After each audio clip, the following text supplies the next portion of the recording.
Ayun, magandang hapon po sa inyong lahat. Isang mapagpalang araw. Update po natin itong ginagawang ongoing na road widening project nitong Star Tollway. Ngayon po ay araw ng linggo, ika-11 sa buwan ng Enero 2026. Ang oras na po natin ay alas 2:15 ng hapon. Sa lukuyan, nandito po tayo sa Libesti Highway at papasok na nga tayo ng Star Tollway o itong Southern Tagalog Artillery Road. Opo, alamin natin yung mga latest development dito dahil tuloy-tuloy po yung pag-road widening. Nandito tayo sa kasalukuyan sa Balete Interchange ng Star Tollway. Northbound po at itong ating tatahakin, kabayan. Samahan niyo po ako sa biyahe natin ngayong araw para malaman natin yung mga latest development dito. Dito lang tayo mag-uumpisa kasi galing po tayo dito sa isang bahagi ng Lipa, no?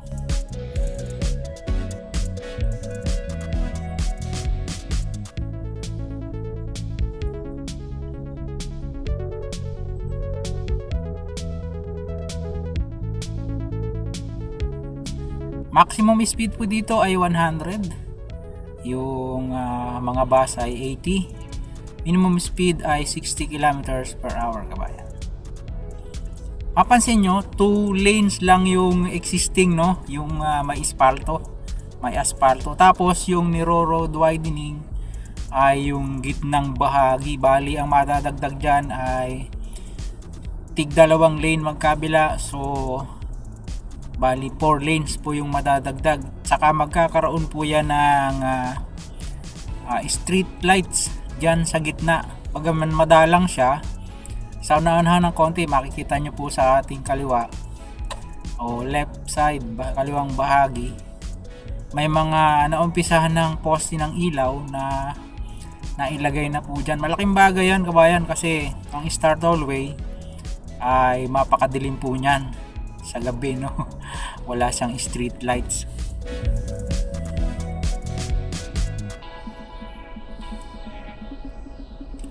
Dito naman po yung ongoing na pagbo-board pile nung ginagawang interchange ng Pulong Bato. Kung di ako nagkakamali, i-update po natin yan later on, kabayan, no?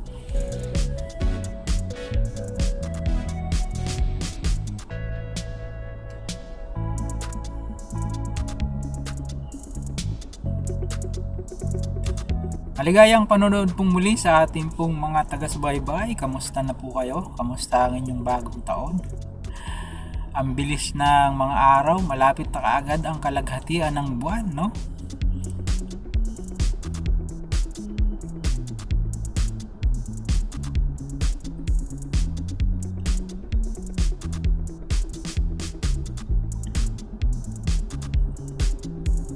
Paalala po sa ating pong mga kapwa motorista, medyo ingat lang po kayo dito sa may kaliwang bahagi kasi puro concrete barrier po yan, at marami na po tayong napanood na mga videos na maraming mga sasakyan ang sumabit na dyan at nahulog dun sa mga bahagi na hindi pa nasesementohan.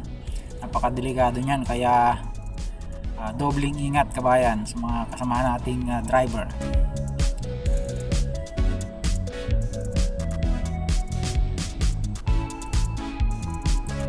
Ang Star Tollway o Southern Tagalog Artillery Road ay may haba pong 41.9 kilometers. Ito po ay bumabaybay sa lalawigan ng Batangas. Nag-uumpisa po dito sa Santo Tomas at matatapos sa Batangas City sa Balagtas. Ito na po yung sinasabi ko sa inyo, may mga ilan-ilan na ritong poste ng ilaw. Medyo madalang lang siya pero okay na yan. At least meron, no?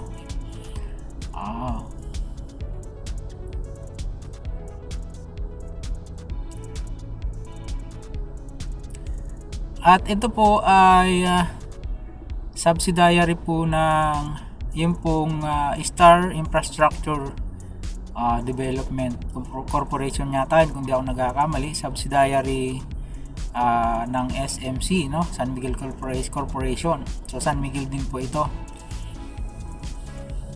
Pagmula po dito, natatanaw natin yung Mount Makiling. Medyo natatakloban siya ng kaulapan, bagaman hindi umuulan, pero maya't maya bigla-bigla ay umaambon, no?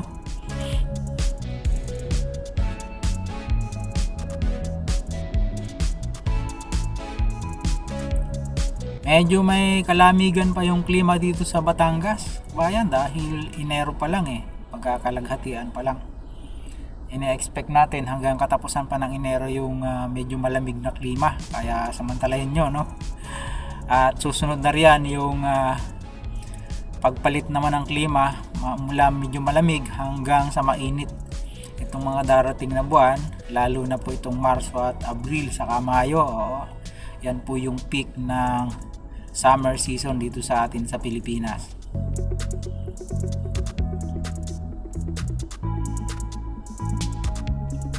Kakalampas lang natin ng Tanawan Interchange, at kung mapansin nyo, tuloy-tuloy dire-diretso yung semento na nasa gitna, no? Konting-konti na lang. Siguro hindi na matatapos tong kalaghatian ng taon na ay i-operate o mag-ooperate na rin yung gitnang yan. Malaking bagay yan, kabayan, kasi napakarami na po na gumagamit ng Star Tollway. Ito po kasi yung pinakamabilis na way kung kayo ay luluwas ng Maynila from Batangas City o lalawigan ng Batangas o pabalik ng Batangas galing po ng Metro Manila.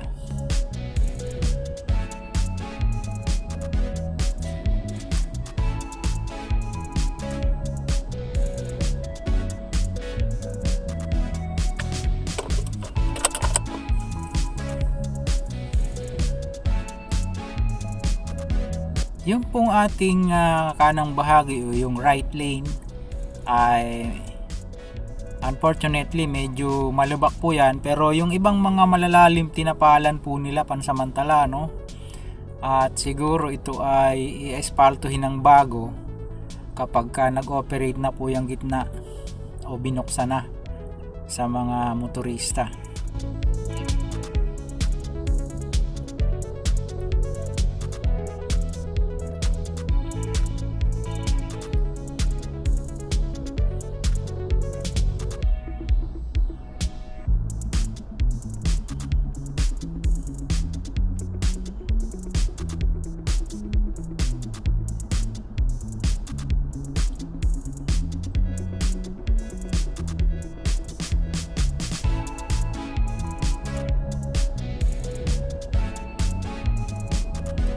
Napakakinahaba pong bumiyahe rito, at mapapansin nyo medyo madalang yung sasakyan kasi ngayon po ay araw ng Sunday. Karamihan ay nagpapahinga sa kanilang mga lugar or nagbabakasyon naman, dahil sa araw ng kinabukasan back to normal na uli yung trabaho, at magsisibali ka na uli yung ating mga kababayan paluwas at pabalik ng kanilang mga probinsya.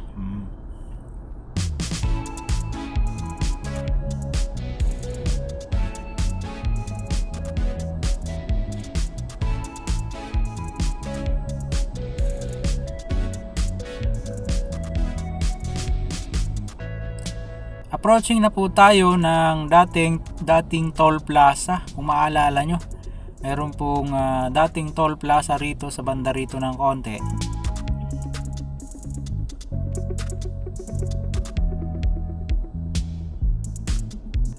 Tanawan exit pa lang pala tayo. Tanawan Interchange. Malbar pala po yung kanina, yung unang dinaanan natin, no? Medyo napabilis tayo, na advance, sorry.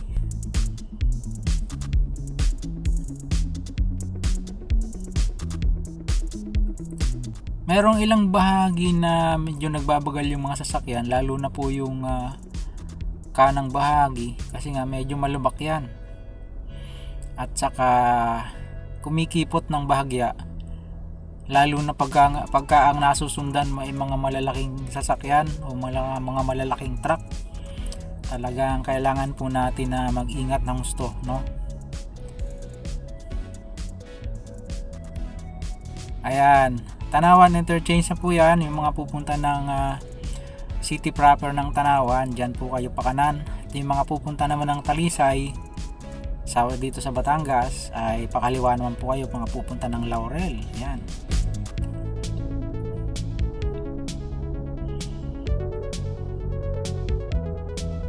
Vertical clearance ay standard po yan, 4.27 meters.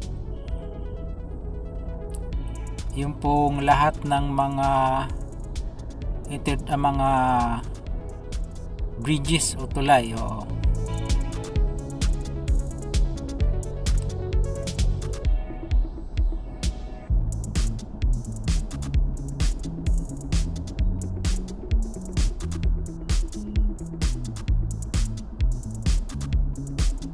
sana ay nakasubaybay pa rin po kayo mga kabayan, at makita nyo, mapansin nyo yung nasa ating left side, yung ilan dyan buo na halos oo.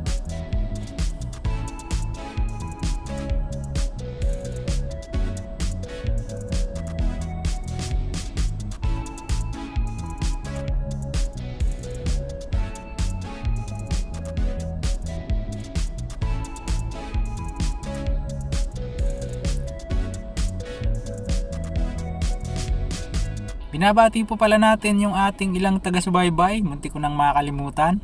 Eto po siya. Ayan, bayad ko daw po sa hindi niya pag-skip ng ads. At saka si Sir Joel ba yun? Nakalimutan ko na. From Gumaca, Quezon. Yan, maligayang panonood po sa inyo. Yan. Pasensya na po, ngayon ko lang naisingit sa ating vlog yung pong inyong mga request.